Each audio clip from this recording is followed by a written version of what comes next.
All right, so with termite treatment, there's various parts of termite treatment that goes in the home. There's the under slab, so they spray before the concrete goes down. Then they also put collars around every pipe and every penetration at the slab stage, and the main slab gets poured. And then the last one is part B, and this is where we put the irrigation system, so basically like a hose full of holes that goes right around the whole outside of the home. And what it does then is it creates a part B barrier to stop any termites from coming up and then up the walls. Now you'll see here we've built on a zero lot line here, so it's basically you can build right on the boundary. However, common practice is building it to 200 to 300 mil off the boundary, or 300 mil off the boundary.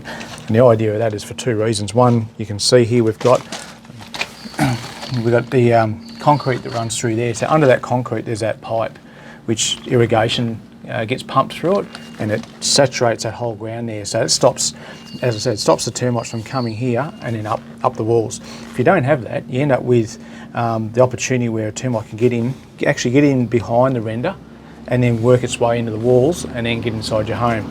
And surprisingly how much termites will eat and what they can get into. So if you're not having your Part B treatment around the outside, the risk is huge. And the thing is, they say, oh, you don't need it if you don't have structural timber, but in every home you've got cupboard doors, you've got plasterboard, you've got kitchen cupboards, and termites will get in and eat all that. And when you find it, it's normally too late. So I'll give you an example of what sometimes we see, and to me I think it's a very bad practice and it's very, very high risk for the homeowner, and that is not putting termite treatment around and building that wall directly on the boundary. And I'll show you an example of that in a second. All right, so example of what's poor practice in the territory is having the home right on the zero lot line. And this is an example here. You can see the boundary line is basically this wall. This wall is creating the boundary line. And it comes down, and there's no termite treatment here. There's no barrier. So termites that are in the ground, and there's lots of them in the ground here in the territory in many areas, can actually get through, up and in. As I said before, and to me it's a very, very high risk to the homeowner, and why you'd want to take the risk with termites blows me away. But just as an example of what you've got here, this is a neighbour's place, and this is one that we've just recently completed, this home here. Before I showed you the 300mm mowing strip on the zero lot line, this is the other side of the home, and you can see the path that runs around here. It doesn't just act as a path, it also acts as that termite treatment barrier.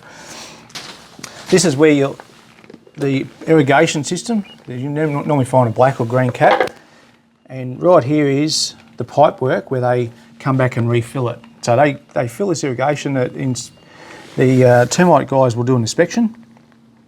They do that inspection every 12 months, and generally every 2 years they then will refill this termite system right around the whole house, and it gives that soaking of chemical around there to stop any termites coming through and up.